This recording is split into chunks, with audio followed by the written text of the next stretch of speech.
بسم اللہ الرحمن الرحیم۔ بسم اللہ الرحمن الرحیم۔ قرآن کریم میں سورہ نور کی آیت نمبر 32 ہے، وَأَنكِحُوا الْأَيَامَ مِنكُمْ وَالصَّالِحِينَ مِنْ عِبَادِكُمْ وَإِمَائِكُمْ۔ اس آیت میں اللہ پاک فرماتے ہیں تم میں سے جن مردوں یا عورتوں کا اس وقت نکاح نہ ہو ان کا بھی نکاح کراؤ، اور تمہارے غلاموں اور باندیوں میں سے جو نکاح کے قابل ہوں ان کا بھی نکاح کراؤ۔ پھر اس نکاح کی فضیلت بیان کرتے ہوئے اور اس نکاح کی وجہ سے کیا ثمرہ ملے گا اس کو بیان کرتے ہوئے اگلے جملے میں اللہ فرماتے ہیں یکونوا فقراء یغنیہم اللہ من فضلہ، یکونوا فقراء کہ اگر وہ تنگ دست ہوں گے، اگر وہ مالی اعتبار سے کمزور ہوں گے تو یغنیہم اللہ من فضلہ، اللہ اپنے فضل سے انہیں بے نیاز کر دیں گے، اللہ انہیں غنی کر دیں گے۔ واللہ واسع علیم، اللہ پاک بہت وسعت والا ہے اور سب کچھ جاننے والا ہے۔ اس آیت کے اندر اللہ پاک نے رزق میں برکت، معاشی اعتبار سے وسعت کا ایک بہت بڑا ذریعہ اور ایک بہت اہم سبب بیان کیا، اور وہ ہے نکاح کرنا۔ دیکھیں ہمارے معاشرے میں یہ بات عمومی طور پر پائی جاتی ہے کہ پہلے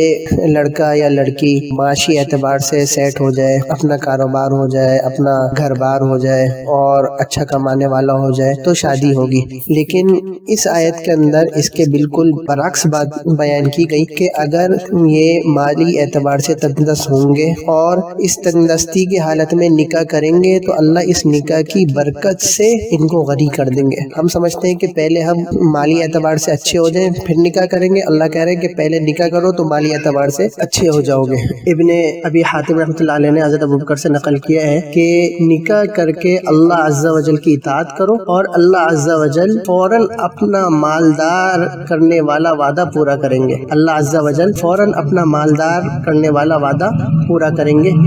یہ روایت بھی کشف الخفا میں نقل کی گئی ہے، اور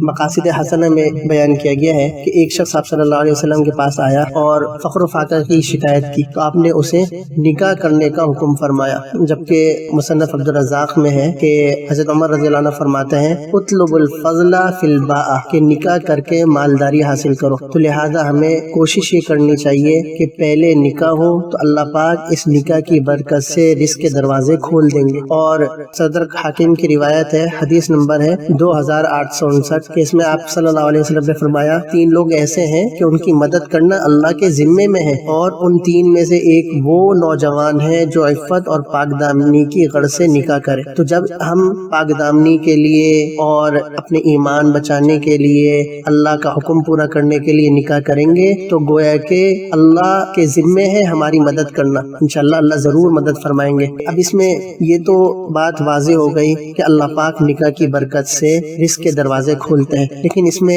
چند ہدایات ہمیں ملحوظ رکھنی چاہیے کہ اگر کسی لڑکے کا کاروبار نہیں ہے اور مالی اعتبار سے اتنا اسٹرانگ اور مضبوط نہیں ہے تو جو دلہن ہے، لڑکی ہے، اس کو بھی تھوڑا سا سوچنا چاہیے کہ جتنی مالی حیثیت ہے اس کے مطابق اخراجات ہوں، اس کے مطابق مطالبے ہوں، اس کے مطابق اپنی چاہت کا اظہار ہو۔ ایسا نہ ہو کہ پتہ ہے کہ شوہر کی آمدنی ابھی بالکل نہیں ہے اور اس سے جو ہے اچھے جوڑوں کا مطالبہ ہو، دوسری مہنگی چیزوں کا مطالبہ ہو، تو اس سے ظاہری سی بات ہے پھر آپس میں ناراضگیاں ہوتی ہیں اور آپس میں ناچاقیاں ہوتی ہیں۔ تو اگر انشاءاللہ آپس میں ایک دوسرے کا خیال کرتے ہوئے اور ان آیات کو اور ان احادیث کو سامنے رکھتے ہوئے نکاح کیا جائے گا، نکاح کے بعد کی زندگی کو ان ہدایات کے مطابق گزارا جائے گا تو اللہ ضرور مالی وسعت برکت عطا فرمائیں گے۔